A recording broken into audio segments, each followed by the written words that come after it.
Hello, Next Geners. Welcome to our Sunday review show. It was a big day, Derby Day yesterday. Damien Ractliffe here, Chief Racing Rider at The Age. Joined on every show by Hayden, Byrne, our data guru from Daily Sectionals. And tonight we're also joined by Highclere's racing manager, Andrew Hawkins, who's up and about. Highclere have a horse in the Melbourne Cup. It's Great House after the Hotham Stakes win yesterday. Andrew, congratulations. Thanks for joining us on Next Gen. Oh, mate, I am up and about. It is a week where I'm normally up and about, but this year more so than ever, that's for sure.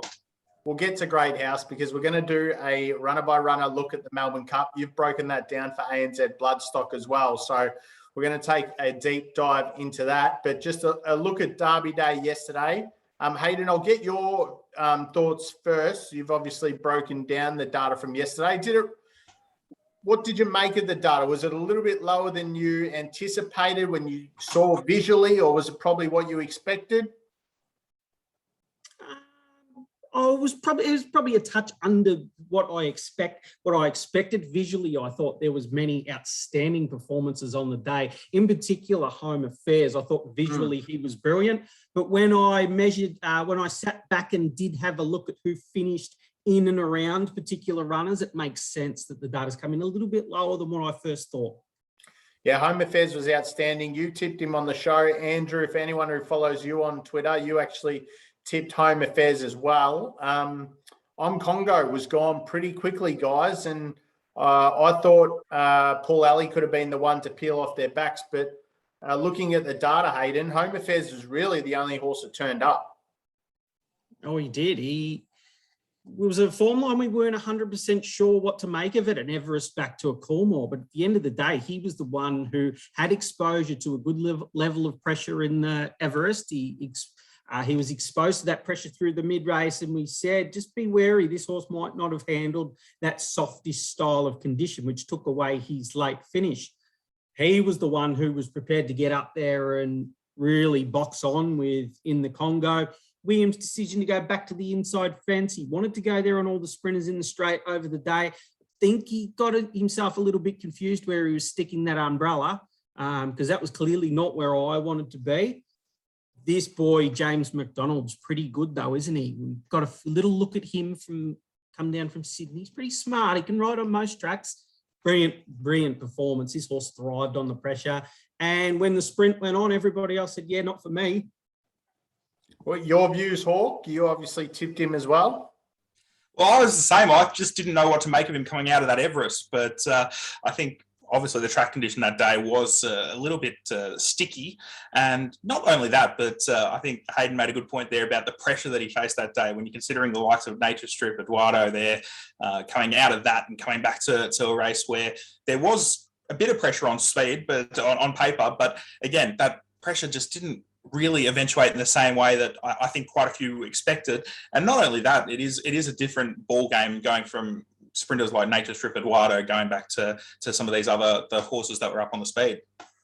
Yeah, looking at your data, Hayden, I'm a bit disappointed that a lot of the field didn't turn up. I think that's a feather in the cap of Chris Waller, who's so good at training these 3-year-olds up the straight. He puts a lot of work into it, and the results stand out. I think that's his 5th win in the Coolmore since 2013. So all honours, Home Affairs.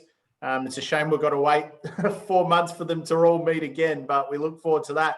Hitotsu, what a training effort from Kieran Maher and David Eustace. This horse is 3rd up. His last start was 1,600 metres in the Caulfield Guineas, which we know rated through the roof, but maybe that slow first section was an advantage here for, I guess a horse with real class, Hayden. It was. That was the interesting part. I didn't expect him to go this slow. The pace of the race has aided him heavily. And basically, they've crawled here. And a horse who's had, from a mile profile, he came in pre-race with an identical IVR score to a horse like Forgot You, who'd had the hard run in the lead up at Moonee Valley. But if they're going to run it to make it who's the sharpest over 800 metres, the horse straight off the mile campaign with the big booming finish was always going to be the one to beat. And it was pretty much a case of it really didn't matter in the run where he was always going to win. I think John Allen must have just been laughing to himself when they got You know, they got him within the 800-metre mark and he hadn't moved. He must have felt like just a ball of energy. Must have given him a similar feeling to what he felt the previous week on State of Rest. That horse exploded late. Not 100% convinced he's a genuine stayer. So I'm going to be very interested to see what the camp do next campaign, because he's 100% a horse who could go to the classics, the Guineas, the 2,000-metre race, the other one they have at Rose Hill, and they have a Canterbury Guineas, and they have a Golden Easter Egg Guineas, and whatever they have in Sydney. He's the one that can really go on and give him a bit of a shake in those. Good horse. I wonder if he might go to an All-Star Mile, Australian Guineas into an All-Star Mile, and then to a Rose Hill Guineas or a Doncaster maybe even. He showed that talent at a mile. Andrew, you're on Tutukaka, who did run okay, but as we said, with that slow tempo, I think they were all left off the bit from the 800, and it was so hard to make ground from that far back. And I do agree with Hayden. I reckon Johnny Allen would have just been giggling to himself there. He would have been chuckling, just thinking, how good's this? Because, as you say, it wasn't a staying test. It wasn't a test that really needed any sort of stamina about him. I mean, still impressive for him to do it. The first horse, I think, since 1956 to come out of the Caulfield Guineas directly into the Derby. And back then, you had the Australian Derby, the ATC Derby, or the AJC Derby back then, before the Caulfield Guineas. So the horse that year actually went from 2,400 back to 1,600, back up to 2,400. Hitotsu's just gone straight from a mile up and hasn't raced beyond the mile before. So, I mean, that's still impressive under any circumstances. I do think he was aided by the way the race was run. And given they've got a horse like Forgot You, who probably will be able to step up and trip and go towards races like the Derby and, races of that nature, I reckon Ma Eustace will probably be told by Aussie Care, just go that route, go the All-Star Mile, Australian Guineas All-Star Mile, Rose Hill Guineas Doncaster. That looks ready-made for him, and you can take Forgot You, Buston and Young can take Forgot You for Care through those races like the Rose Hill Guineas up to the Derby. Yeah, it was that interesting a performance. 2,500 metres, 3-year-old first time. You're on the 7th fastest last 200 of the meeting, home 11.76. That's how slow they've got.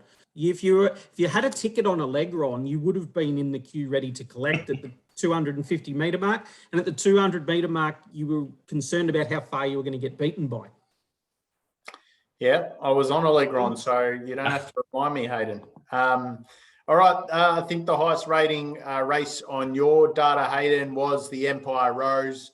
Class came to the fore. Colette got the job done over Mystic Journey, Hungry Heart. So there's 3 Group 1 mares there. Tefane, I look at your data, Hayden. She's actually gone quicker through the first section than she did in the Toorak. I wonder, end of prep, that really got her undone. She probably needed a softer first section to actually have a breather and increase her pace through that mid-race. But she put together 2 big first sections and was left wanting late. She was. Pride of Jenny would have slept really well. I think would have slept in on the Sunday morning, 12.2 lengths above benchmark per section. Torture for mares. Mirror Vision looked like it had a beautiful run on its back, and when the rider pulled out and asked it for something, there was just nothing. Colette, the big girls come to the fore here. Colette, D. Oliver saved the ground up the inside. That was the difference between the 3. Mystic Journey, brave as always, somehow has come back and delivered 4.2 lengths above IVR benchmark to go down, beaten. A Pimple, Hungry Heart, enormous from the back. Looked like an unwinnable style position. Monster last 400. Off that sort of tempo, like to break benchmark home 1.1 lengths above last 200. Off that tempo, with that little squeeze through the mid, great performance, all 3. I personally thought Hungry Heart had the edge over Colette on the dry ground. She was really the camp that I wanted to be in, but you can't underestimate D. Oliver. Outstanding ride. Yeah, you tipped Hungry Heart on the show. She was obvious value. And Hawk, you actually tipped Hungry Heart as well. So it might have been a little bit of a tough watch considering Ollie just pulled something out of the hat at the end there. Yeah, it was. I mean, Hungry Heart, first part of the straight, you're thinking wasn't really going anywhere, and then she's really clicked up late. Hungry Heart she was great. Look, can't fault her there. But Colette, look, Ollie, what can you say? That was one of two really good Group 1 winning rides there yesterday. And he just threaded the needle there. She managed to come through and perform well. I mean, you look at it now and you look back at it, okay, yes, dry ground, but you think, how's she started $13 in a race like this? Now, again, if it'd been soft ground, she would have been a quarter of the price. But still, you look at it in hindsight and you go, maybe missed something there. I don't know if any of these horses are going to the McKinnon, but you'd be happy trusting this form going 7-day back up to 2,000 metres, I reckon, guys. You know, it's a genuine run race. McKinnon, it depends who goes to the McKinnon, obviously. Well, they'll probably meet Zaki. Yeah, he's beatable at a McKinnon. That's what I'm thinking. Well, they've said Colette's probably going to go to the McKinnon, and if she does, I mean, they're expecting plenty of rain later in the week. Get soft ground. Yeah. But I mean, you look 7-day back up. I think she won the Oaks from the 7-day back up from memory. She could beat Zaki on a wet track. He'll thrive on a wet track, but she could beat him on a wet track. All right. The other one that might do the 7-day backup is Superstorm. We can all lick the ice cream here because all three of us tipped him. I think I got 13s. I'm not sure what price you guys got, but he started shorter than that. I think he started about $7. And again, masterful ride by Ollie. We're all over the Toorak form. Unfortunately, it didn't work for Tefane, but it did find Thunderstruck in Sydney, and then it was, I think it was Superstorm first, wasn't it? And then I'm Thunderstruck about 15 minutes later. But outstanding ride, just nailing Ice Bath. If you had a ticket on Cascadian, who I think I might have given a little plug as, loves these big mile races, you'd be ripping your hair out to see Cascadian get beat there. But masterful ride by Superstorm, guys. Outstanding ride. He's just a master, this guy. He's serious rider. It's probably why he sits in the pole position when it comes to Group 1 winners. You just knew where the post was. If you had a ticket on Superstorm, you knew you won. There was just no doubt. You knew that Ollie just stuck the nose out. There's Oliver at Flemington and there's Pike at Ascot. They're the two you just know you win. And this was one of those occasions. He was outstanding. The horse was brilliant. The training performance, the same. He went, the Rumbles in the Jungle have been there the whole time. We said he wouldn't have been out of a place in a Cox Plate. Previous, going back historically, we wanted him in a Caulfield Cup. We've wanted him in everything the whole way through. And he came out and he delivered here. Ice Bath, very underrated performance. Ice Bath, very underrated horse. To me, she looks like she's just blooming into the horse that she's going to become. She'd be a very dangerous runner next campaign when they get up to that big fillies and mares race at the end of the carnival in Sydney. Queen of the Turf. The Queen of the Turf, and then they go on through to the Brisbane Carnival. She looks like a horse who could really dominate up there. To me, she looks like the sort of horse who could win at Stradbroke. She's a really, really sharp miler, 1,400-metre horse. And I think next campaign should be better. So whatever rating you got on now, you can give her a length, ready to go. Cascadian, J-Mac, what can you say about him? He could win on anything. Mr. Brightside, thought Mr. Brightside was good. I was fascinated by everybody wanting to be with him, and the price he started. To me, he was not the favourite. We gave him very little airtime here. Apart from having that winning nature, I couldn't get any rating on him at all that warranted him being favourite. He had every possible opportunity. I thought he was overachieved, if anything, to get to 4th. Good friend of the show, King Magnus, he was very good, brave into 5th. Couple of went pop. Riadini was one that we said end the campaign for her. She was gone, top of the straight. Shiloh, she's that rung below. They wanted to back her. I think a few boys took the briefcases full of money there, emptied it out and left that on track. That was interesting. And why would, we're not one to dive into thought processes and what people do, but surely the campaign of Zutori's been one of the most interesting failures of this spring carnival. Newmarket handicap, you're going to run, a Usain Bolt, you're going to run him over the steeplechasers, or you let fast horses be fast. Unfortunately for Zutori, he's been running out the back of the pack with this experiment to go up in distance. Yeah, I think they got some theory that he's a miler, and I think they got that wrong. Hawk, your summary on Superstorm? Superstorm, very good. Look, I think I'd love to see him on the 7-day backup. I think getting up to the 2,000 metres at Flemington, especially, would be ideal to see him there. I do feel sorry for those on Cascadian. I was doing the sums last night, and he's been beaten. What is it? A neck, a head, and a neck in this race in 3 goes, and you know, all 3 times coming from back of the pack to be beaten so narrowly, you would be tearing your hair out if you were a Cascadian backer. Mr. Brightside, yeah, I was a bit surprised as well. I mean, it was a good win in a Seymour Cup, but it wasn't anything to really write home about. I didn't think. Anyway, it's the way it was. He ran well, and yeah, Zutori, bit of a strange one. I think I remember as a 2-year-old, he ran against a horse that I had a share in, Fighting Harada. Finished second at Sandown to him, to Fighting Harada. And back then they were saying they thought he was a miler as a 2-year-old. So I think it's something that's gone on from since those early days. But when you've got such a good horse down the Flemington Straight, who you know is going to get conditions to suit down the Flemington Straight, look, he can carry weight and run well. We saw that earlier in the prep, and we've seen that time and time again. He won a Newmarket with top weight, but yeah, it is a bit of a strange preparation.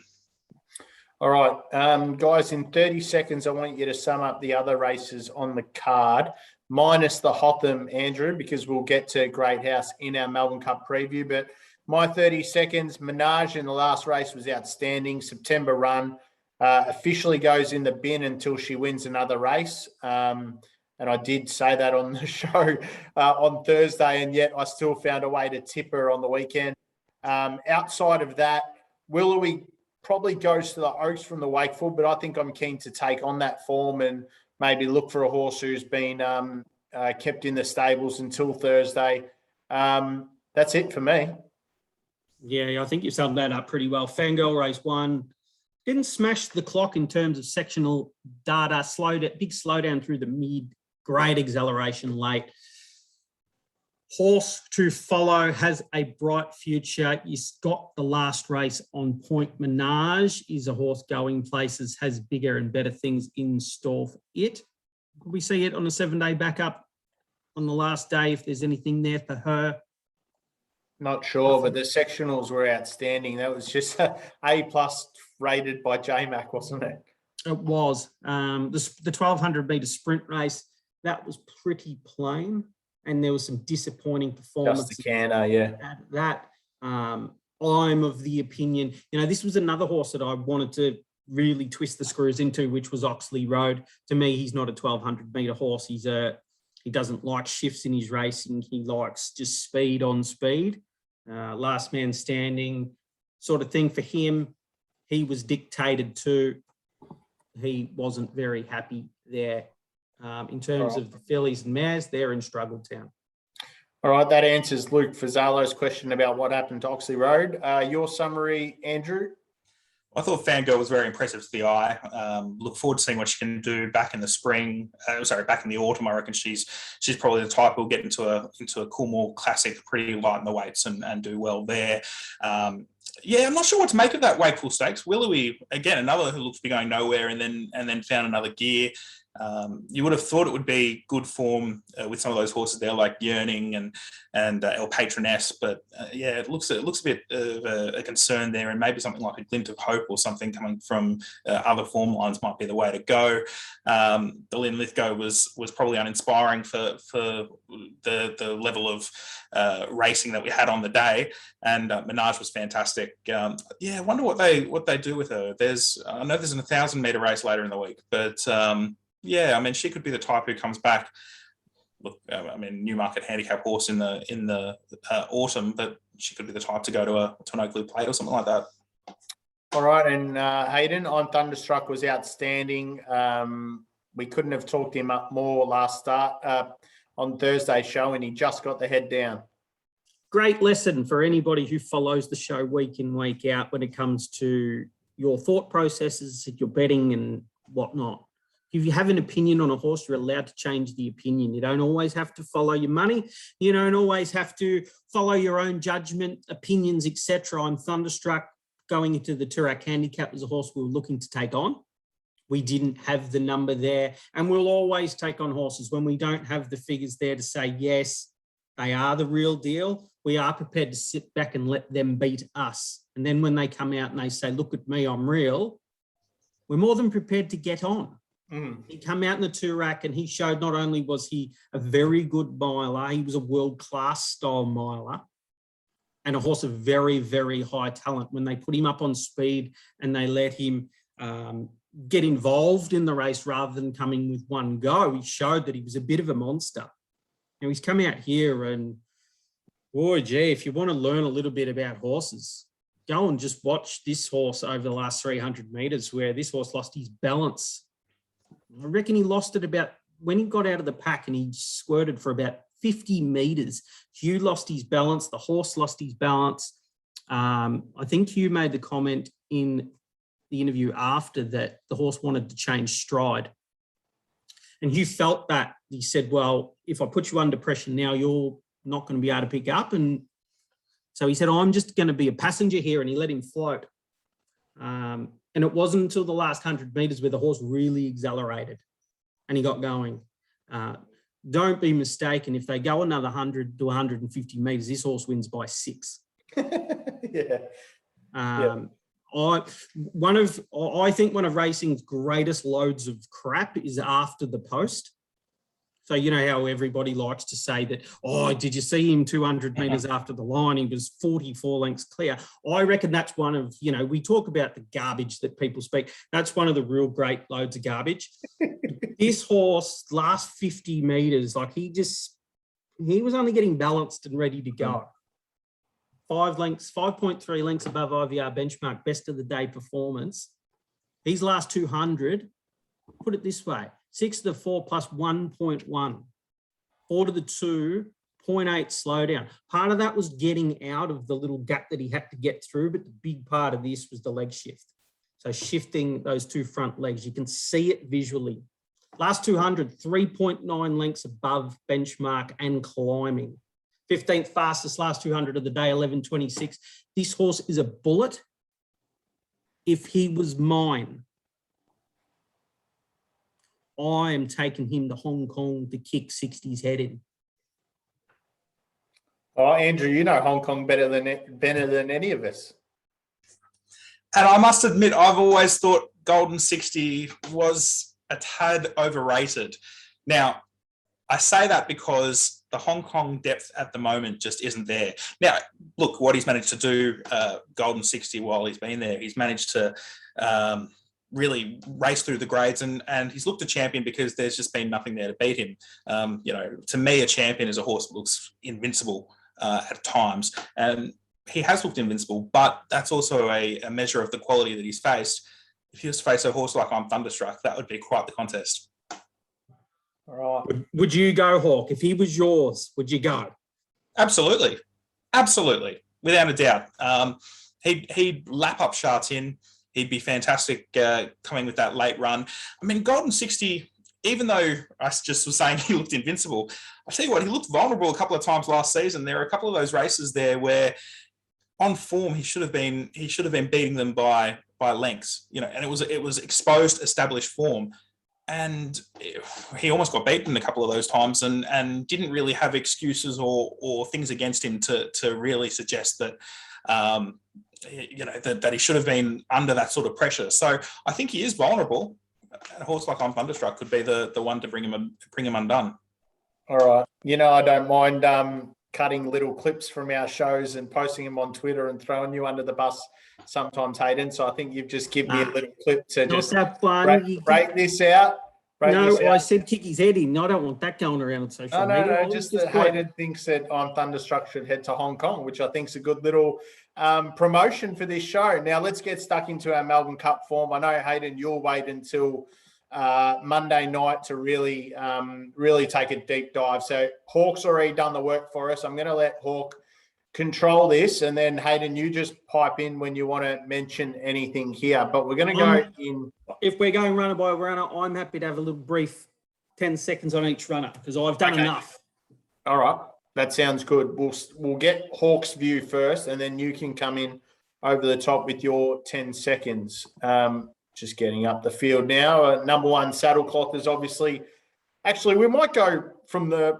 No, let's go from the top. Twilight Payment, last year's winner, Andrew, carries 58 kilos now, 55.5 last year. What do you make of Twilight Payment's chances this year? I think it just depends on the way the race is run. He's been okay this year. Actually, I'd probably give him better than an okay mark, apart from that run in the Gold Cup, which was disappointing. But he pulled up with issues after the Gold Cup, finished ninth, beaten close to 30 lengths.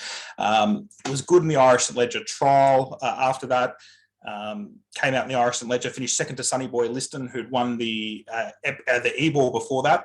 Baron Samedi third. It's decent form. My query is, where does he get to from the gate? What's McNeil going to do? Is he going to push up? Is he going to try and ride him the same way as last year? I think he needs to ride him the same way as last year to be able to get a result. But personally, I'm not sure that he can. It's a race with a completely different complexion to last year, at least on paper. Personally, I'd be taking him on. Hayden?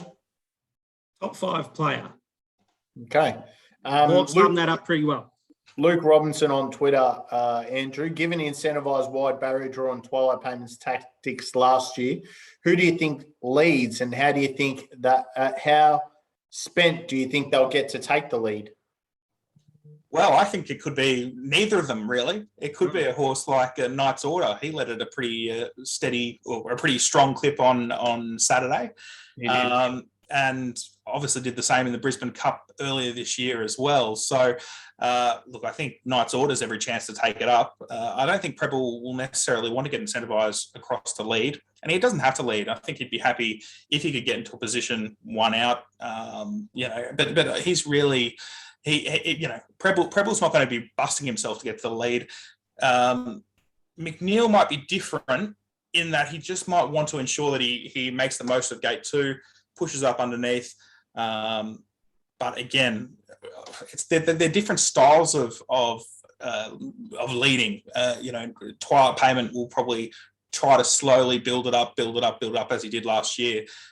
Whereas I'm sure Knight's Order will try to get across and set it up from the get go. Did you have a speed map, Hayden? I do. I've got after the weekend, there's no doubt that if Knight's Order wants to lead, it will. Yep. It's just whether they're willing to run with those sort of tactics, because the petrol gauge was out a long way from home on Saturday.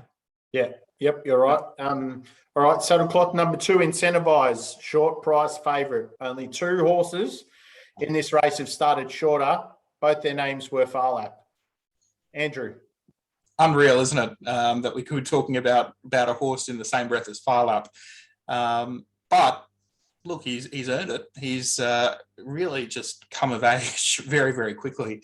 I feel sorry for those people that backed him at Toowoomba that night when he got beaten, 18 lengths or whatever it was. He got knocked out at the 600, and he was even money favourite that night. And then since then's gone on and put 9 wins together, culminating in a Caulfield Cup.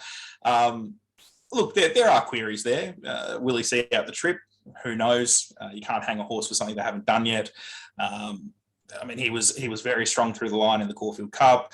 On pedigree, probably says that he'll struggle at the trip. But again, he's looking like a bit of a freak of nature at this stage, and they can do things that on paper they really shouldn't be doing. So for me, look, there's no doubt he's the one to beat.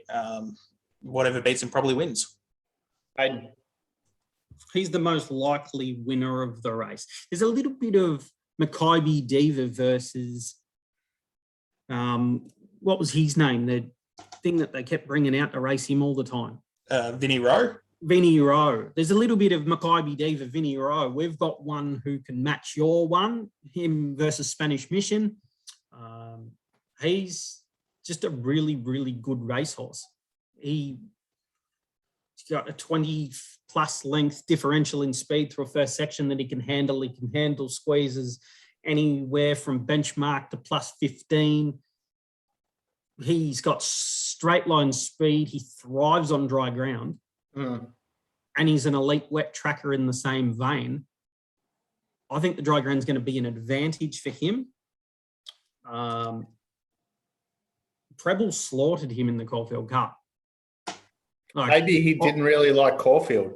Maybe the horse. I did. This was just like A-grade arrogance. This was from the guy who had his eye in better than anybody else. When Brett Preble butchered him in the Caulfield Cup in order to win the Caulfield Cup, and he did it running away. This is no good version of a Melbourne Cup. This is a pretty poor event with 5 horses that are superior to the remainder. He's clearly the horse to beat. He'll thrive at 32. Good luck to the rest. All right, number 3, Spanish Mission. I was out at Werribee this morning. Willow jumped on for the one and only time before the race. He feels like the horse is fit. He brings the right form. Andrew, what do you make of Spanish Mission, taking into account what he's had to go through with the vets this week? Well, look, looking at where he comes from in the UK, or the form that he brings, I mean, he's done plenty of travelling before, so that's not a concern. He managed to go over to the US and win a 2,400-metre race there. I think it's the Belmont Derby, or one of those races that they've set up as part of their sort of turf Triple Crown that they've tried to establish. And look, we saw State of Rest come out of that same series and win last weekend. So.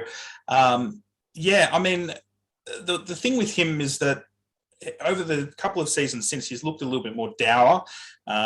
He looked really dour when he beat Celino in the Doncaster Cup last year. So at least there's a bit of a tie-in with Australian form there. Beat Celino 3 lengths. Celino obviously coming out and winning a Sydney Cup. What concerns me a little bit is that he's gone to Meydan twice and he's failed twice. Flemington, quite a similar track to Meydan. And then you throw in the issues that he's had this week. They're a little bit concerning. I mean, obviously he's been past fit, but again, you just wonder the impact that it's had. I know that obviously they were thinking that the cellulitis and that later in the week was more superficial, but the issues that have led to that, not so superficial. So yeah, I mean, he's one that I really don't know what to make of him. If he was to bring that Stradivarius form, obviously hard to beat. That said, Stradivarius hasn't been the horse of old this season, so it may be a bit of an inflated figure from that race. Okay, sorry, I've just accidentally stopped my video there. It might be worth me asking you where you've got them finishing. So, Twilight Payment. Let me pull them up. I do have them here somewhere. Where are we? For those who read ANZ Bloodstock, Hawks put his 24 horses in order. So he's going to give them to us right now and build up a bit of suspense towards his number 1. But where have you got Twilight Payment? Twilight Payment I had down in 13th, but I will do that with it as a caveat because I kept putting horses above him. He was one who just sort of lobbed in 13th. It was not really it wasn't really a strong feeling either way. I just feel that he's going to end up in an awkward spot with the way the race is going to be run.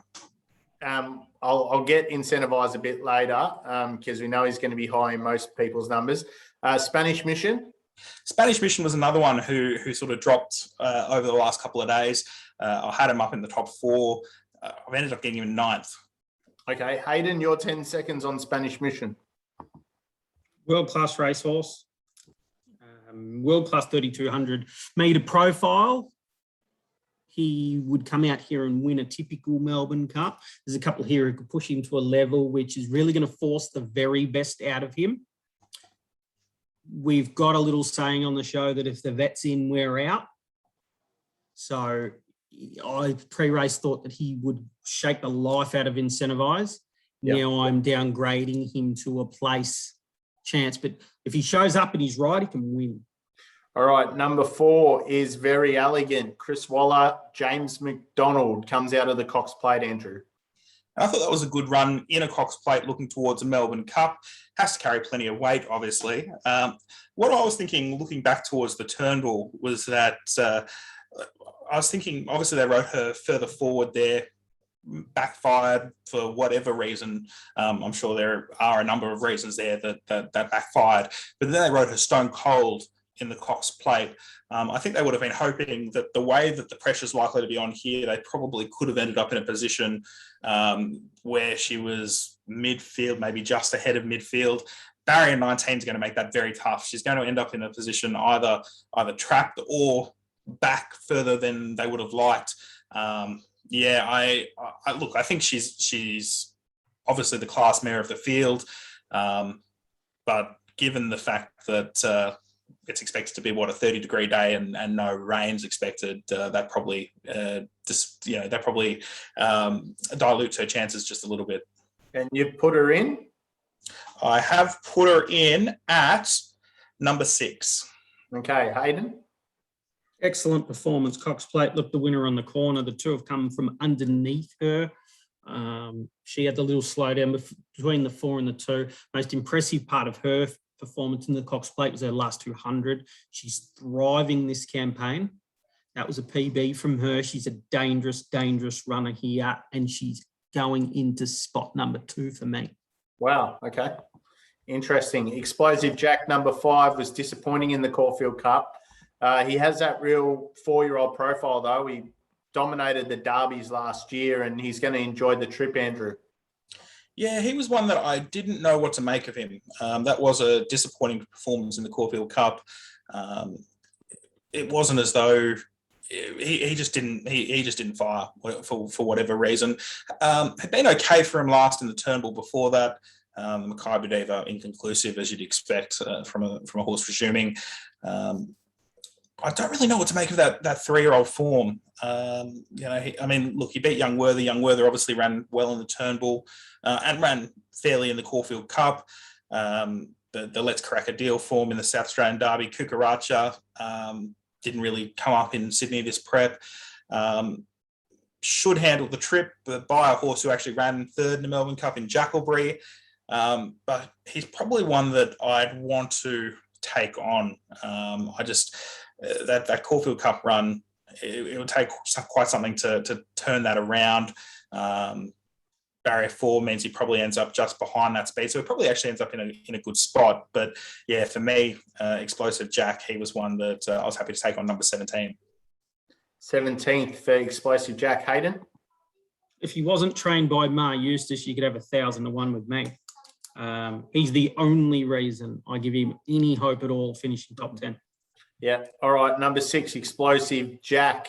A little bit disappointing in the Caulfield Cup, but came through a really strong Herbert Power from memory, running 2nd at Delphi, Andrew. So just make sure that's the chosen one, yeah? That's right. Yep. Good. So the chosen one. Look, I tipped him in the Melbourne Cup last year and thought at the 250 we might be onto something here. I started cheering quite loudly, and I think just the way that the 2 miles was run last year probably found him out. I don't think he's a genuine 2-miler. He has run 2nd in a Sydney Cup, but again, it's a different kettle of fish in a Melbourne Cup. That Herbert Power was a good effort. We obviously saw both Delphi and the chosen one come out of that run, out of that race into the Caulfield Cup, and Delphi probably not the best ride. The chosen one just didn't fire from back in the field. Look, if he'd been coming off a better Caulfield Cup run, I probably could have entertained him again. The way I look at it, I've got to tie him in with Twilight Payment. I've got Twilight Payment down in 13th. I ended up with the chosen one in 15th. But again, it's I'm not convinced he's a genuine 2-miler. Hayden? He's got a range of statistics there that make him a player that he'll beat after the field home in a race like this. Go back on his performance, 2 starts back at Caulfield. Both him and the runner that we'll talk about next, there's a big chance that both of them were a bit flat going into that Caulfield Cup. Didn't get a race shape to suit. And both riders might have just protected their runners over the last 200 metres. Dangerous horse.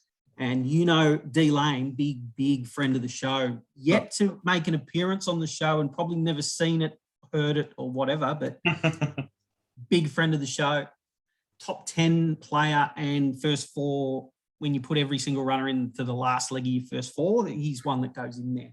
He'll beat after the moment. Number 7's Delphi, who similar profile, disappointed in the Caulfield Cup, but was outstanding in the Herbert Power. And outstanding this prep, really. Outstanding when beaten a nose in the naturalism. Good in the heavily in a race that was really dominated on the speed by no effort. He's been good this prep, and he's always had a bit of a boom about him. I do wonder, again, whether he's really going to be a 2-miler. Again, I can't hang him for something that he hasn't done. Just things that I saw in Ireland made me think that he was going to be a really top-notch 1.5 mile horse. I also wonder what's going to happen from the gate, and this is where it's really interesting because you've got Pondis, Twilight Payment, and Delphi all sort of drawn inside, and I just wonder what Ollie will do straight out of the gates. Twilight Payment may end up giving him a little bit of a cart across. Will he try to settle further forward? Will he try and drag him back and get in behind a few horses? It's going to be very interesting. He's going to get an economical run, so I think he's been well suited by the barrier draw. Look, I had him 12th. But I say that if I was doing it today, I'd probably have him higher than that. Hayden. Yeah, dangerous runner. One thing with this camp's not scared to pull the pin on a campaign. If they feel like something's gone wrong, if they don't feel like all the ducks line up, they're quite happy to pull horses like this out of races like this. They could have reset Delphi, aimed him at a McKinnon. They could have taken him towards like a Sandown campaign and said, okay, we'll give you 6 to 12 months. We'll see what you look like next time. What they call it? What's that narrative they use for excuses for getting beat? Is it the SP profile? Is that what some of the people like? I think they like to use that one. Off his performance 2 starts back, he's right in the race. He's shown this campaign that he's got the class and the talent to really mix it with these sort of horses. I think he's a length to 2 lengths behind, which makes him a top half a dozen style player, but he's the smoking gun in the race for me. He could jump out of the ground. If he beats me, I wouldn't be surprised. Okay, number 8, Ocean Billy, has only had 1 start in Australia this campaign, and it was a 9th of 18 in the Caulfield Cup coming from New Zealand. Yeah, that's right. It would have been nice to have seen his trainer over here, Bill Pomare. He would have been great to have him over here and training the horse. Obviously, New Zealand trained stayers don't come across that often anymore, apart from sort of your Baker Forsman types. But I read a really good piece by Michael Gearan from the New Zealand Herald, who described his trainer as having he's always sporting a trusty leather hat and a 1970s moustache. So he would have been the sort of character that I think we would have loved to have had in the lead up to a Melbourne Cup. Ocean Billy sort of came into his own last year. I mean, he's Group 3 placed or Group 2 placed at a mile. But once he got up in trip, pretty good. Ran 7th in a very strong running of the Livermore Classic, which is probably their best weight for age race, and was only 5 lengths behind Melody Bell and Avantage. So that form's good. Came out and won a Waikato Cup over 2,400 metres, beating a horse called Sauvignon Blanc, who then came out and won the Livermore Classic this year, and then came out and won the Auckland Cup, beating 2 horses that we've seen in a Melbourne Cup before, in Sir Charles Road and Sound. So look, he's a sort of dyed-in-the-wool stayer, but he does have a little bit of toe as well. I thought his Caulfield Cup run was good. I thought that he made up some nice ground late. He was sort of, I don't know if I'd say buffeted, but he sort of just checked off heels slightly at the top of the straight. Thought he found the line nicely. It was a really good run for getting him to the 2 miles, and I think a good track, getting back on top of the ground's really going to suit him. So Ocean Billy, I think he's a prize money chance. I put him in 10th.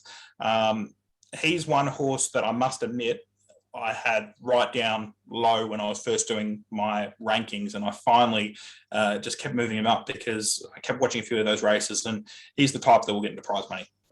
Hayden? Yeah, my wife's going to have a little bit of form around the Sauvignon Blanc on Tuesday, Andrew.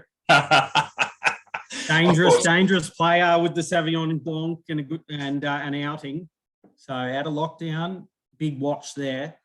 Ocean Billy, he's the sort of horse where, What's his chances of winning in Melbourne Cup? You probably get somewhere between 1,000 and 5,000 to 1. But the thing with these horses is the ones who do run 3,200 generally run past those who try their hand between the 6 and the 4 and get busted to pieces, and they sneak into a top 10 and the owners collect and they get their $100,000+ prize money. Everyone claps hands and goes home. So that's him. All right. Celino, last year's Sydney Cup winner. He's only had 20 starts. Feels like he's been around forever. Ron Stewart rides. That'd be a great story. Again, for Chris Waller, finished 15th of 18th in the Caulfield Cup. I think just copy and paste what Hayden just said about Ocean Billy, and you can say it about Celino as well. Look, he'll probably run an okay race. Got back and just passed a couple of tired ones late in the Caulfield Cup. I thought his run of the Bart Cummings was actually okay. Took in quite a bit of that pressure and seemed to really appreciate being ridden that little bit forward, which he couldn't do in the Caulfield Cup. And so again, I think he'll probably beat a few home. I have him 16th, but again, he's the sort of type who will fill somewhere in that sort of 10th to 18th mark. Hayden. Rod Stewart on. Bit old Rod, isn't he? Coming out here. Not Rod Stewart, Ron Stewart. Ronnie Stewart. Ronnie rides for Chris Waller up in Brisbane. Comes down here, rides Celino. Interesting part with Celino, he's broken benchmark at 3,200 in the Sydney Cup. He's got a 0.2 above IVR benchmark. Go back on his performance 2 starts back Flemington. He wanted to push that benchmark level again. He loves dry ground. And he gets 32. So he's the sort of horse where I don't expect him to be anywhere around the mark. But again, the note I wrote next to him is if there's one who's going to knock you out of your first 4, it's this bloke. So don't know what to make of him. All right. Number 10, Johnny Get Angry, would be a great story for Dennis Pagan, but this horse is not in good form. You can say that again. I don't agree with what Glenn Boss said. I think, look, he's earned his spot. He won the Derby last year. Good on them for throwing, having a throw at the stumps. I must admit, I wasn't saying the same thing earlier in the week when I was speaking to a few of the owners of Great House and we were trying to decide whether to run in the Hotham or not. And I was cursing Pagan there for a little bit. But look, Johnny Get Angry. He's been beaten. 48 lengths at his last 2 starts. I actually wrote in a piece the other day that I currently got a Dachshund named Johnny, and I think if my Dachshund went to the 3,200 metres at Flemington, tried to take on Johnny Get Angry, I think I'd back the Dachshund to win. So, look, good luck to Connections, but not for me. Well, the thing with Johnny Get Angry, his previous 2 starts back Flemington, he's gone 7 lengths above benchmark first section. Start prior Geelong over 2,400. He's gone 6.5 lengths above benchmark first section. He does not handle early pressure, this horse, at all. So for him, 2 monster slowdowns, and then you got the defibrillator out over the last 200 metres. He is cooked. He is a get back, do nothing, creep as far as you can, and if there's anything left, start to make some ground. That's him. That's all he is, and that's all he ever has been. Slow first section, squirt home. He's no hope. None. Whatever price they got, it's unders. I'm surprised you spent that long on it. 11 Knights Order comes out of the Hotham. As we've said, the horse led at a silly tempo on the weekend, and if he's got anything left in the tank, actually, I doubt he's got anything left in the tank, Andrew. Yeah, you'd be thinking surely not. Reminds me of a horse, I think about 15 years ago, that ran on the Saturday called Zarbeat and then backed up again on the Tuesday. Did the same thing, and I remember Olivier Deleuze rode on the Tuesday, and he was under the whip at the 900. Yates went around him, and he set it up for Delta Blues and Pop Rock to come away and fight it out. But look, that's Knight's Order for you. He's done the same thing. He's certainly had a pipe opener. I mean, he did it earlier in the year, or Gay sent him to the races earlier in the year to win the Winter Cup. Had a fairly strong run there. It was near the lead and then allowed to stride pretty early on. and then went up to Brisbane a week later and won the Brisbane Cup. So I think they're hoping they could try and replicate something like that. Unfortunately, I don't think it's worked for them. And fortunately for Knight's Order, he's gone 14 lengths faster this time around through the first section. What do you think would be going through this horse's head on Tuesday morning when the stableman comes in and puts some bell boots and the fancy head collar on? He'd be thinking, you got to be joking, yeah, after the weekend. What are you doing to me? There you go. I know where I live. I know I'm at Gay's place, so it's a school of hard knocks in here, but yeah, you think you're having a laugh. You think he's getting set up after what he was asked to do on the weekend. Yeah, not for me, Knight's Order. I don't even think the magician that is G. Waterhouse could possibly get this horse. Even in the top 10, I expect the fuel gauge to be empty a long way from home.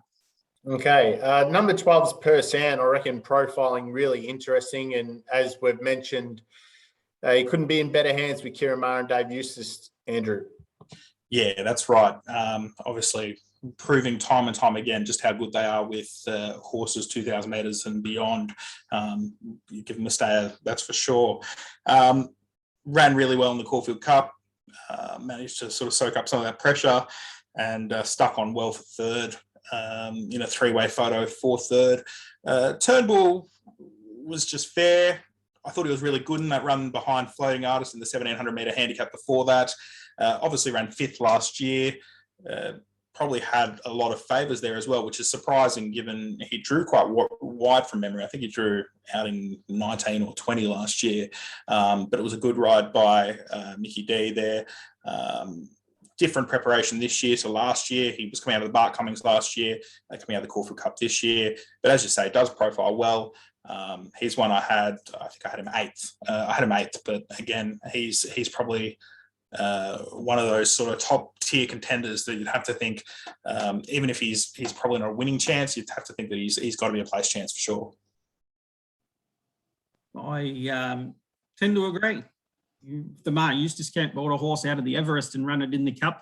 I'm still going to give it some hope at the moment. He was good last year. I think he's about a length inferior this year to what he was last year, even though he did get that close in the Caulfield Cup. Caulfield Cup, I thought he was the winner, honestly, at the top of the straight for about 3 or 4 strides. I thought, well, Persan snuck up on me, but, class prevailed in the end. He's that sort of horse where he's going to be somewhere around the mix. He's impossible to fold. I can't have him winning, but, it's impossible to fold. I actually had him second in my numbers in today's paper, and maybe in hindsight, I probably rated him a bit too highly. We do have a comment though from Paul Sharp. Thoughts on Persan? Open $10 for a place, which seemed massive overs. So we've shared our thoughts, but $10 a place might not be a bad bet. I probably wouldn't be talking Paul out of that.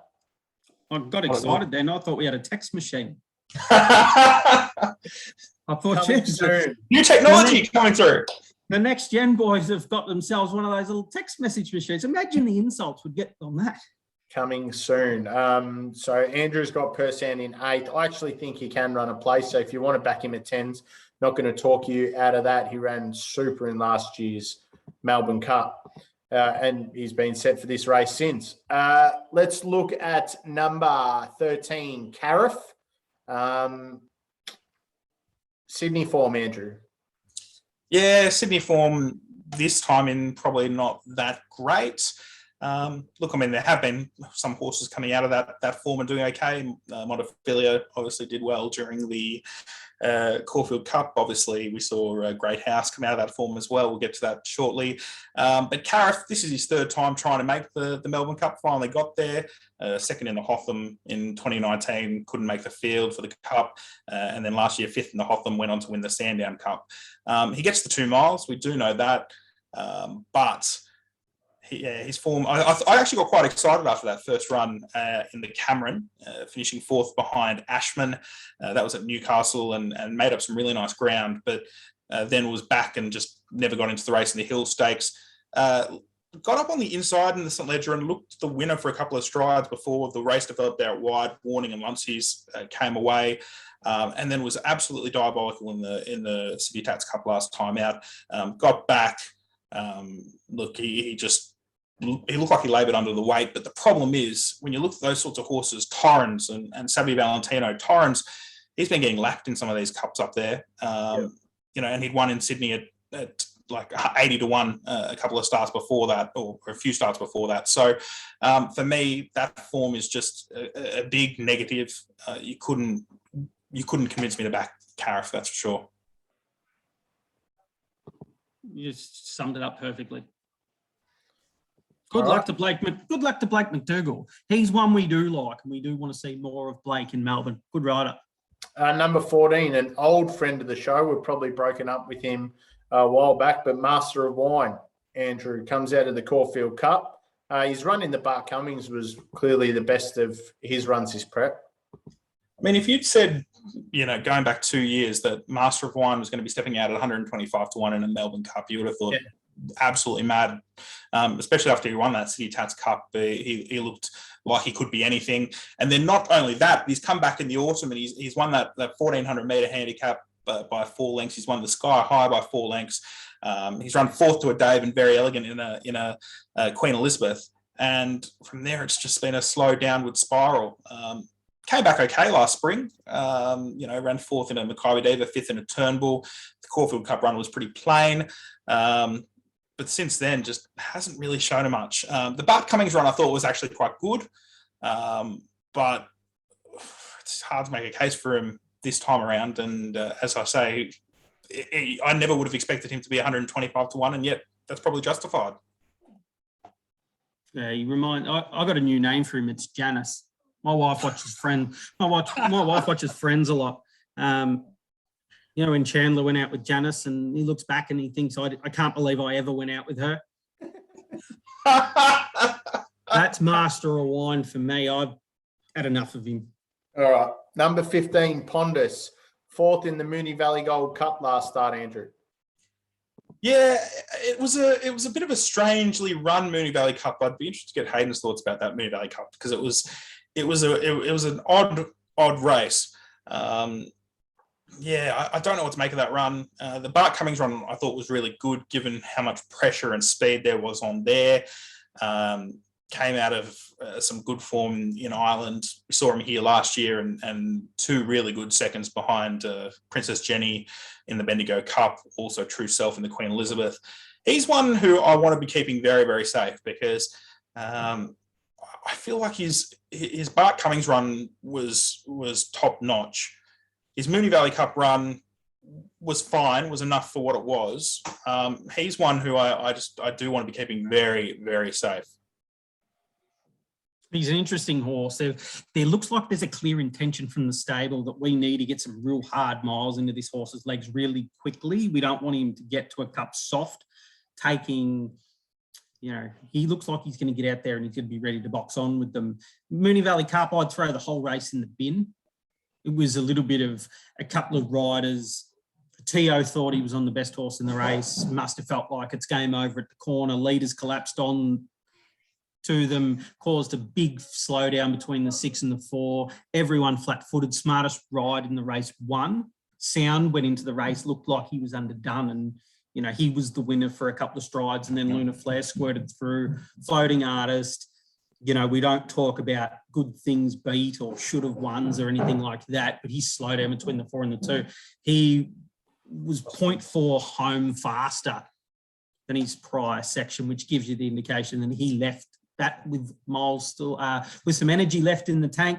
Pondis, interesting runner. You're going to have to find 5 lengths. That's Pondis' problem. But class horse, definitely does have some little asterisks of form through the UK, Ireland, adding the Irish friends got in trouble the other week for saying UK. But he does have the little asterisks of form to say, okay, I can get within 2 to 3. Might not be good enough. All right, one of the better back runners behind Incentivise.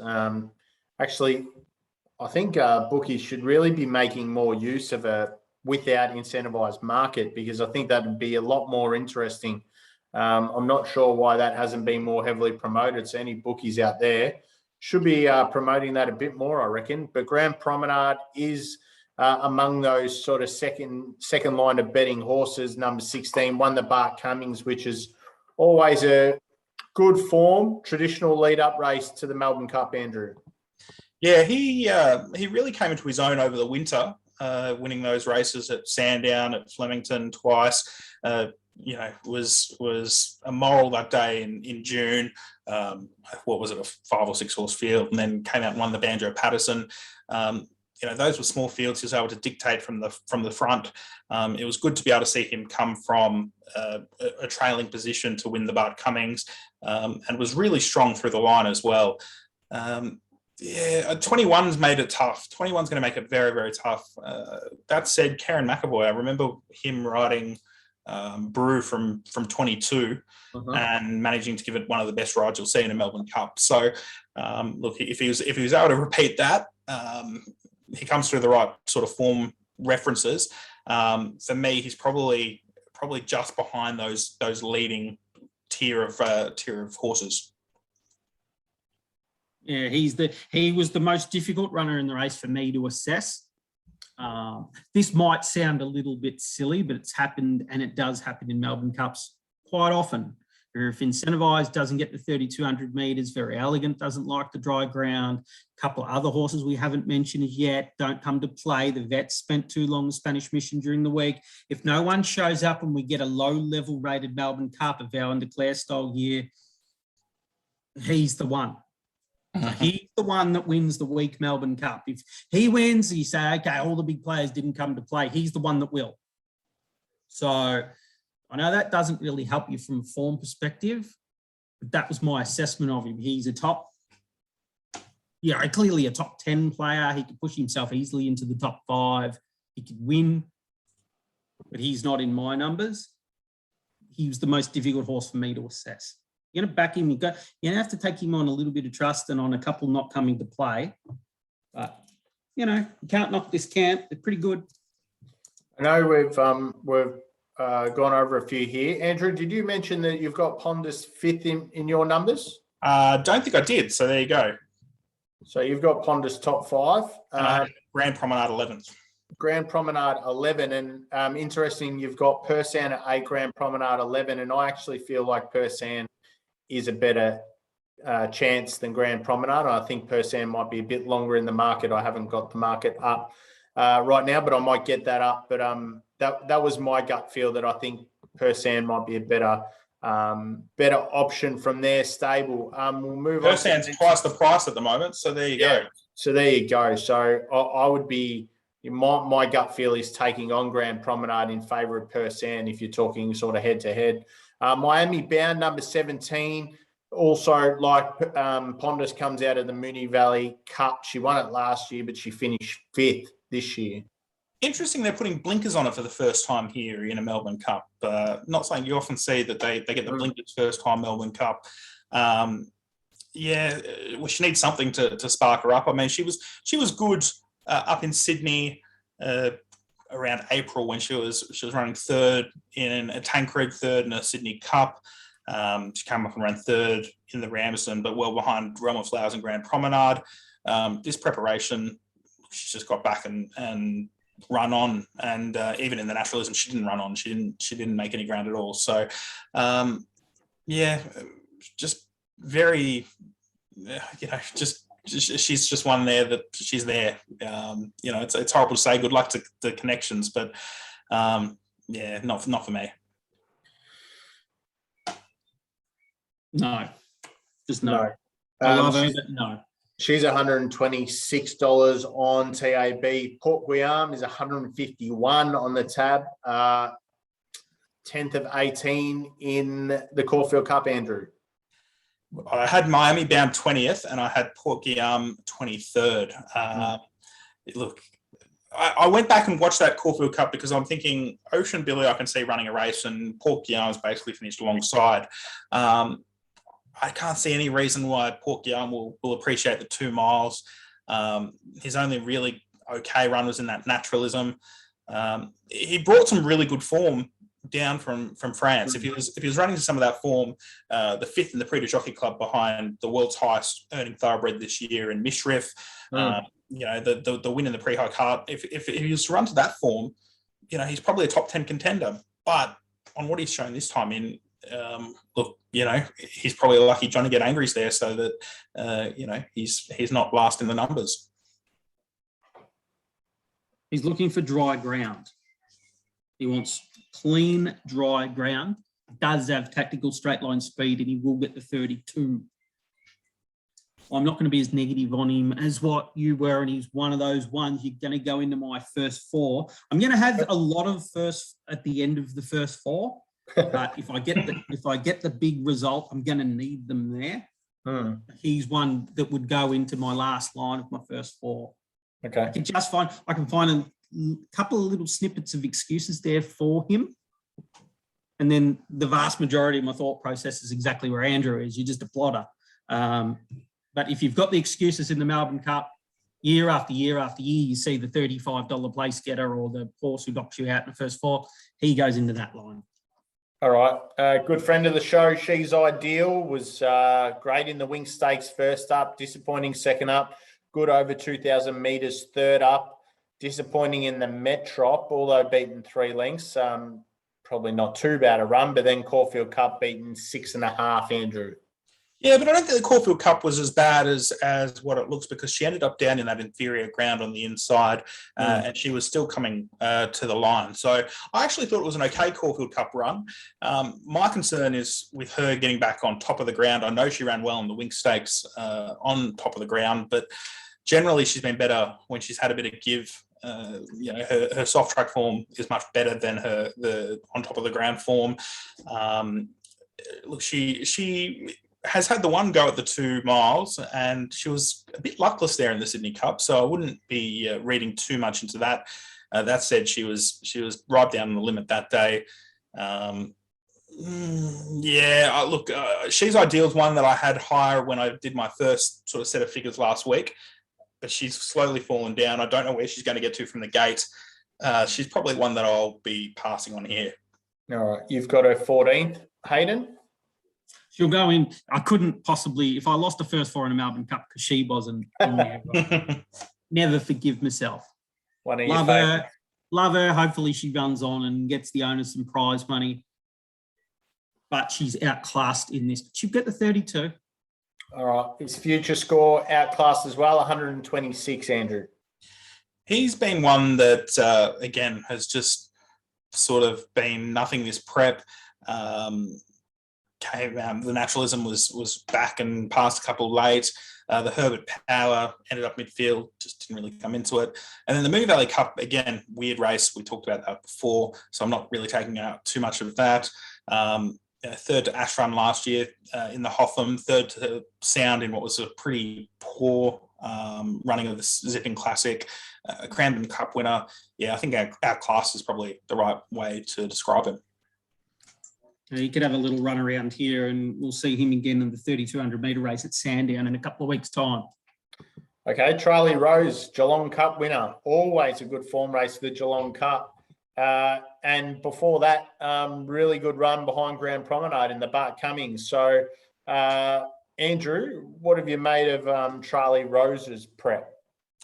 Interesting that she's aiming to become the first ever winner of the Bagot handicap to come out and win a Melbourne Cup. You would have thought that, Bagot 2,800 metres at Flemington would have produced a few more horses that have gone on to a Melbourne Cup, but it's been pretty rare of late. But she obviously won at the right point in her career where she was still on the way up, and a lot of them were still. A lot of winners of the Bagot are on the downwards part of their career. So, she won it at what it would have probably been her 8th or 9th start, and then won the Lord Reims very easily. Adelaide Cup, probably at the end of her prep. I'm willing to forgive that run at the 2 miles. Very good in the Heatherly, very good in the naturalism. Looked a little bit dour in the Bart Cummings, but again, the way that race was run, willing to accept that. And same with the Geelong Cup as well. Probably just the way in which they've run that race. I thought she did well to be able to not just get to the lead, but then pull away from Dr. Drill late. I think she's a live contender. She's got real shades of She's Archie for mine. She's Archie winning the Geelong Cup and then coming out and running second to Mackay Diva. You've got a third in your numbers, Andrew. Yeah, I do. Yeah. She's an interesting runner for mine. She's clearly the most progressive runner in the race. I've got a little problem with her though, and my problem being is she's got a real risk of a flat line run here. I think they went a little bit harder than what they would have wanted to take the Geelong Cup out. 7.7 lengths above benchmark first section, maintained the speed through the mid, 1.8 lengths above. And she was really brave to the line. Like, she put it all on the line. Maintained her speed through the last 400. No drop-off noted over the last two. So she's had a real go. This is a bit of a gut buster.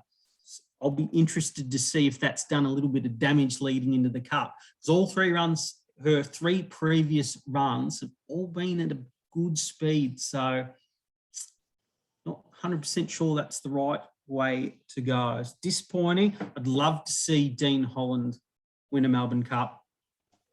One of the good blokes of Victorian racing. I'm not 100% sure that this is the lead up that they would have wanted. Might have been a bit harder. So she's a risk for mine. Okay. Number 22, Floating Artist, got into the field. Andrew, you know what that feels like, the nervous wait the last 48 or 72 hours. But Floating Artist looks like a horse that can really mix it with no weight and the right sort of upward trajectory this horse is on. Oh, I can tell you the number of times I refreshed Twitter over the 72 hours leading up to the whole was remarkable. I don't think I've ever spent more time on Twitter, and that's saying something for me. Look, Floating Artist, he arrived here with a profile that suggested he'd go okay down here. He'd only won a couple of times in the UK, and just had a bit of a strange racing style over there, but has come down here and really taken to Australia like a hand in the glove, really. It's just been a really good fit. He's been able to get out and run well at Flemington, winning over the 1,700 metres, Sandown the 1,800 metres, and that form from that 1,800 metre race, I was looking at it today for something. I think there was a race at Mornington that related to that race, and it was really quite amazing how that form had linked through. Coonji, I think Theo Nugent would be the first to admit he got it wrong there. Rode him too cute, and was trying to save something for the Caulfield Cup should he make it in. Look, I think anyone who's going through apprentice school should look at that ride and see how not to ride a front runner. Moonee Valley Cup, we've already talked about it being a weird race and just how good Floating Artist run was there. I think he's a live player. He's a difficult form line to understand. His Moonee Valley run, 2,500 metres. 3.2 lengths below benchmark between the 4 and the 2. He's had a 4.1 length acceleration over the last 200. There was a few bullets left in the gun. You can't give him the full allowance. That's one thing that people get very confused with. When horses are held up, there's a difference between being held up for a run. So he still increased his speed. Between the 6 and the 4 and the 4 and the 2, he still had a 1 length increase in speed. So they haven't fallen all the way back on top of him and completely flattened him, and he's had a 5-6 length slowdown, had to re-accelerate. He's still been able to float. He hasn't been able to sprint, obviously. His sprint's all been in the last 200. You can't give him everything, because if you give him everything, he wins the Moonee Valley Cup by 5 E's down. He starts Melbourne Cup, 3rd, 4th favourite. So you can't give him the full allowance, because those horses that have come and worked around him, your Luna Flares, et cetera, they've been exposed to higher pressure, higher lactic, so they're entitled to decline late where he hasn't had that exposure. So it's where people get very confused with little flash home runs, unlucky, et cetera.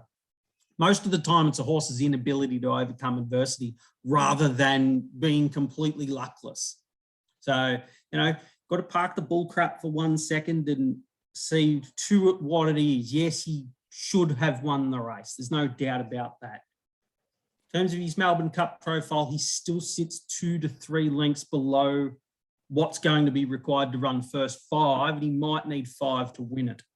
It's not impossible, especially with the Mar Eustace camp. And if Teo won the Melbourne Cup on this horse, it would be the greatest thanks for coming moment since Rocco Williams won that flag.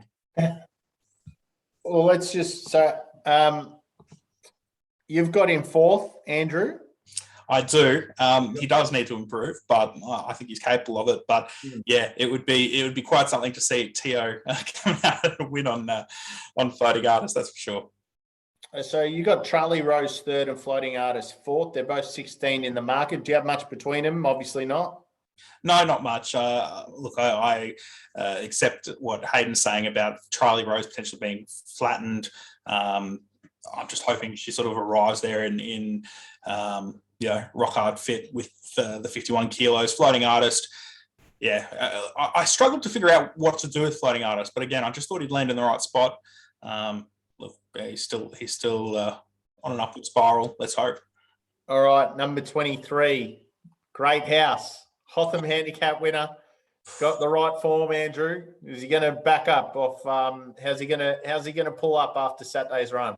It's still so surreal hearing you say that. For those of you that don't know, I started as Highclere's racing manager back in February. So it was just I knew I was joining just as he won that first race at Rose Hill in January when he beat Harpo Marks by 3 lengths and looked like a genuine world beater.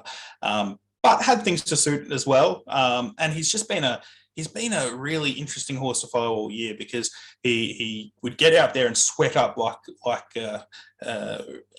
you wouldn't believe. I remember Lizzie Jelfs kept mentioning it every time he'd walk in, and ran third as favourite at Randwick over 2,000, ran fourth as favourite over 1,900 metres, and the form now doesn't look so bad, but then it looked pretty dreary. Just to see what he's been able to do then over the year, and I could go on for hours about all the little dramas and all the little things that have gone on throughout the year. But to now be here and with a Melbourne Cup runner is surreal. That's the only way I can describe it. Look, it's very hard for me to look at him objectively. I'll admit that from the outset. The Newcastle Cup win was good. I think that was good to see him just out and rolling like that. We're very happy with the run in the Metropolitan. Probably just ended up in the worst position at around the 800 metres, got shuffled back, had to come out wide. Caulfield Cup, couldn't have been prouder of the run. Ended up on the inside, probably not the best place to be, but he ran to our best expectations. And then the Hotham was a good win. They've gone very hard late. He's had to make up a lot of ground. I'd be interested to hear the Hayden's assessment of it. But now the question is, can he back up? Not sure. It is a query, and it's a query with any of these horses. I think Chris had made a decision fairly early that he was going to run him in the Hotham. Now that's just something that I'm gathering from what he told us. He was enticed by the prize money, the ability to pick up a check for owners. And by winning the Hotham, you've essentially now not just got the free hit into the Melbourne Cup with the golden ticket, but also you've got your entry fee paid for as well out of that prize money. So, that's another thing there too. Chris, I think, left him intentionally a little bit short last week just to ensure that if he did have to run on Saturday, he'd be okay for the Tuesday. I do worry that it was probably a more hard run than we would have expected. That's a little bit of a concern, but I'm hopeful. Look, I'm hopeful. Again, my heart's pulling Great House's way.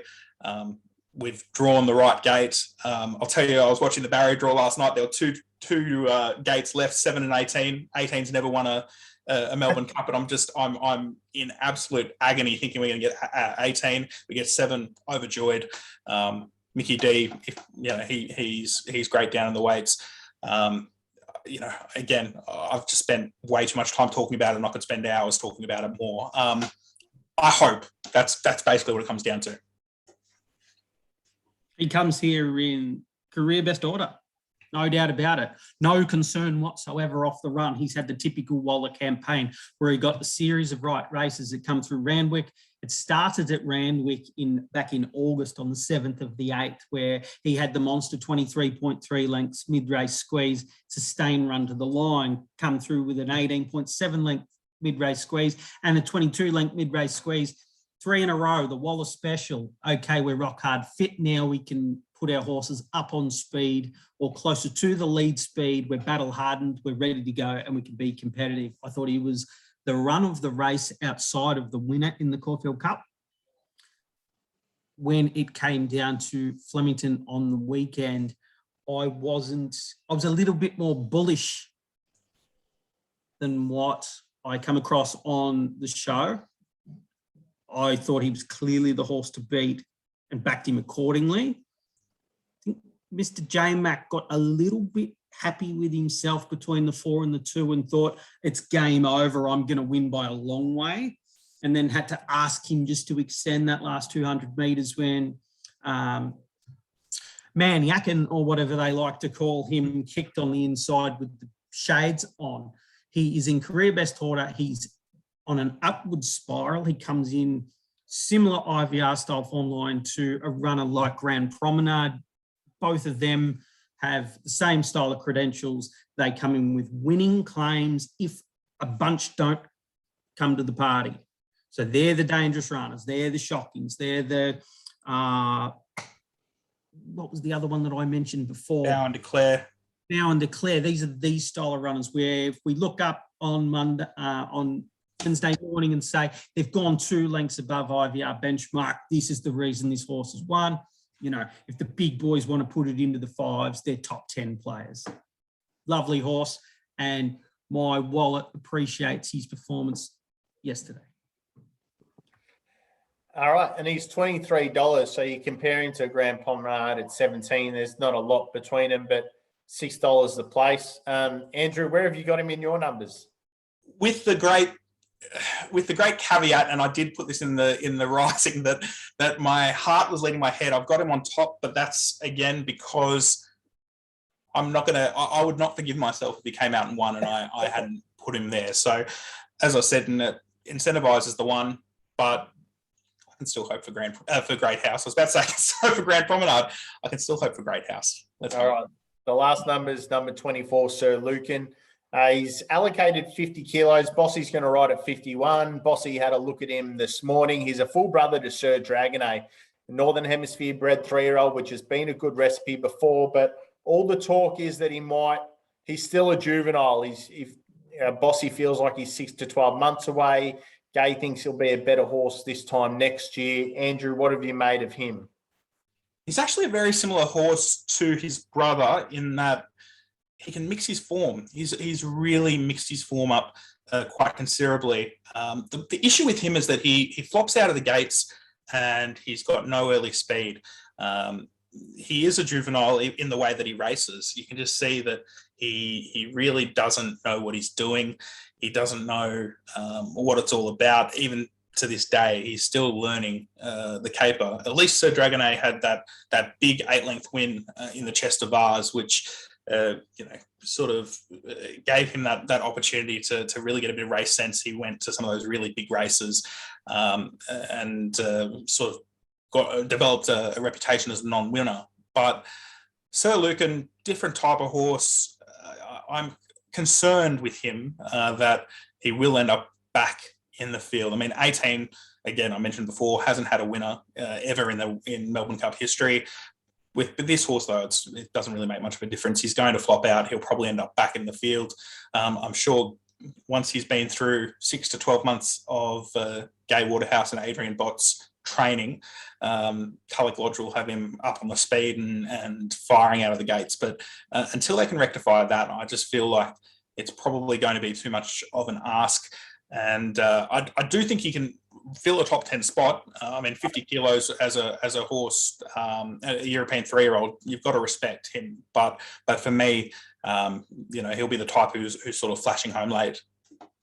All right, you've got him number 7. Yeah, that's it. He's the horse for mine that I don't know what to do with at this point in time. He's the little question mark. I want to go through him a little bit further and a little bit more thorough. The reasons being is he does have the ability to win the race.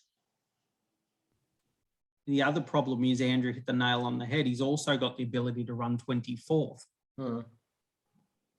That's exactly Exactly what Bossy said out at Werribee this morning. Feels like it'll go two ways. He'll either cope and thrive and he'll be right in the mix, or he won't cope at all. He won't want to be there. He'll crack under pressure and he'll finish out the back. So he was one that I posted on the group after State of Rest got the collect at 51s from that tip 2.5 months ago. Jumped on looking for a little futures bet in the Melbourne Cup, and I backed him 41s and posted in the group for those who wanted to have a little play. And I think he's about half that quote now. So good luck if you got a ticket. But you're right, Hayden. He looks like he could do one of two things. He could come out and do what Rekindling did and surprise everyone and stamp himself on the map as a genuine star, or he might just crumble and we'll just wait for him for next year. But he's an intriguing runner. It's hard not to gravitate towards just these general profiles, a Northern Hemisphere bred 3-year-old with that European form. Still lightly raced, trying to beat the handicapper, as they say. Yeah, that's right. Don't be mistaken. We nailed the Cox Plate winner. We're extremely bullish. This horse wouldn't blow smoke up him. Oh, without doubt. So we've got to draw it back. If he starts to elevate himself into a first three position, and people like to get a bit excited because, okay, we're talking internationals now. We're talking about two very, very different horses. One's a world-class athlete. One, we're talking about the 20-1 chance in the Melbourne Cup versus what could be justified as a Jericho Cup, barring a couple. Yeah, and they're two totally different races too, so I'll take that on board. All right, Andrew, in reverse order, I'll knock out your top, I'll knock out 24-7, and then you can give us your top 6 again. So 24th, Johnny Get Angry. 23rd, Port Guillaume. 22nd, Knight's Order. 21, Future Score. 20, Miami Bound. 19, Cariff. 18, Master of Wine. 17, Explosive Jack. 16, Celino. 15, The Chosen One. Might be a little bit low in my opinion, Andrew. 14, She's Ideal. 13, Twilight Payment, last year's winner. 12, Delphi. 11, Grand Promenade. 10, Ocean Billy. 9, Spanish Mission. 8, Persan. 7th, you've got Sir Lucan. Give us your top 6. In 6th, we've got Very Elegant. Oh, she's one who could do anything, but again, that firm track just relegates her slightly. Pondis in 5th. 4th, Floating Artist. 3rd, Charlie Rose. 2, Incentivise, and 1, I had to go with Great House. But for me, it's about some of these lightweights this year. I'm loving the fact that it is back towards something of a genuine handicap. We haven't seen that for quite a few years. And I'm looking forward to seeing how that handicap plays out. Are we doing a show tomorrow night, Hayden? Will I save your tips for then? No, we won't do one tomorrow night. We've done our review and we'll do our Melbourne Cup preview. And people, we might put a couple of things up on our Facebook page, runners that we find that might be of interest. All right, well, give us your numbers then. And if I change my mind with Sir Lucan, he might get evicted. He might get put up the chain. But for me, I think 300 metre mark, we'll be expecting to see the next Might and Power. We'll be expecting to see a demolition job from Incentivise. That's the vibe I'm starting to get. I'm talking more about, we referenced this horse could possibly be the Might and Power in the Caulfield Cup. He had that feeling about him. He looks like he's going to thrive. He's going through the roof. His profile's still trending upwards. If he asks them to go 5 in a Melbourne Cup, it's good night, everybody else. He's on top for me, and he's going to be pretty clear at this stage from Very Elegant, who I keep getting drawn back to. She's got the 5 lengths above benchmark performance in the Cox Plate, a +5 over 2,000. It's a real performance, and she's not going to have to do much to beat most of them. So dangerous runner, 3,200 metres, no concern. 3,200 for me with the dries okay. So that staying trip for her on the dry track, she's a pass mark for me on there. It's the shorter course where she doesn't have that tactical straight line speed and she doesn't have that tactical change of speed over the shorter trips where the dry track, wet track debate I like to play with. Dangerous, dangerous runner. The boy on can seriously ride. He's worth lengths. So James McDonald on, smart camp. She goes in for second for mine. From Sir Lucan down the bottom, I'm elevating him into third position. He'll most likely get evicted from third position, but at this point he is there. Fourth, I've got Spanish Mission, who I would rate almost equal favourite. I'd probably have Incentivise maybe 50 cents shorter than Spanish Mission, head-to-head, ability, 3,200 metres. The vet's just a terrible concern. I can't get over it. I can't get it out of my head. You go back through every international runner that we've had since they've been here. When the vet spends the week with them, they don't spend any time with us. So that runner's in for fourth. Fifth position, think it's a little bit of a raffle. Andrew, I think your runner Great House is in with a fantastic opportunity to run top 5, as is horses like Floating Artist and Twilight Payment. Andrew, if there's 100 to 1 winner, and Damien, if there's 100 to 1 winner, if this is the year of the Passance de Lune, no, who is it? Not Passance de Lune. Who was it? What was his name? He wore the same colours. Prince of Penzance. Same colours. It was. If there is the Prince of Penzance, if there's the 100 to 1 winner, who is it? If there's 100 to 1 winner for me, it's Master of Wine with the Hawks team. It's the Hawks team just pulling a rabbit out of the hat. That would be my 100 to 1 winner. Janice. Imagine Janice getting the win. There we go. That will be worth tuning in for the review of that. That's for sure. Hawk, who would be your 100 to 1 winner? There's about 5 there. Yeah. I'll give you about 8. There's 8 that are 80 to 1 or more. I'm making sure that he is this price. I think he is. I've just got to make sure. 1 second. I'm almost guaranteed that he is. Oh, he's 70 to 1. I was going to say Ocean Billy, but yeah. Pick it up, that. He'll be hundreds. You'll get hundreds. He'll get hundreds. I mean, the other one too. She's Ideal shouldn't be that sort of price. I don't think she should be. She should be 100 to 1 or 125 to 1. For me, she's over the odds there. Damo, who is it? You go Master of Wine. No, if you tell me who do I think at 100 to 1s, I'd probably have $1 each way on Master of Wine. Just the Hawks can't pull a rabbit out of the hat. I'll have some colours that have done it to people before, and it's Port Gualamine. We are. I'll go with Gualamine. you know, we don't go with firm knowledge of the English language on this show when it comes to that. You, chief racing rider of the age, dependent on the Oxford Dictionary, dependent on the linguistic skills, the thesaurus. Me, word salad weekly, you know the drill.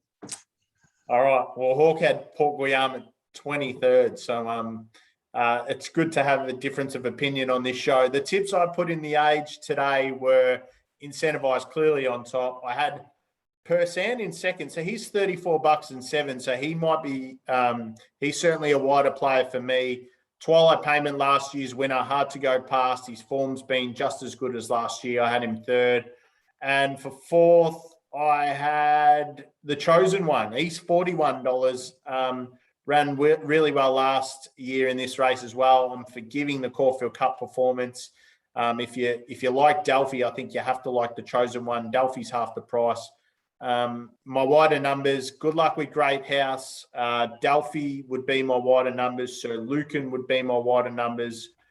Floating Artist would be in there. Very Elegant would be in there. And you probably have to put Spanish Mission, although I'm generally risking him based on the vet advice this week. So they would be my numbers. The only bet I've really had is Sir Lucan at 41. So I haven't had a bet yet, and I'm not sure how I'm going to bet. But I suppose you have to have that cheeky trifecta or first four, don't you, and go a little bit wide. I might just quickly run through any questions on the page. Kieran Ash is the favourite beatable. Well, we know Andrew's not even tipping the favourite. But to be fair, if you were to take out that personal bias, Incentivise will be on top. There's no doubt about that.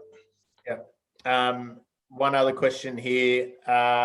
Keith D'Souza, what did we put Delphi's last start down to? If we can forgive, where does he rate among the chances? He obviously was on the 7-day backup, Caulfield Cup, wet track.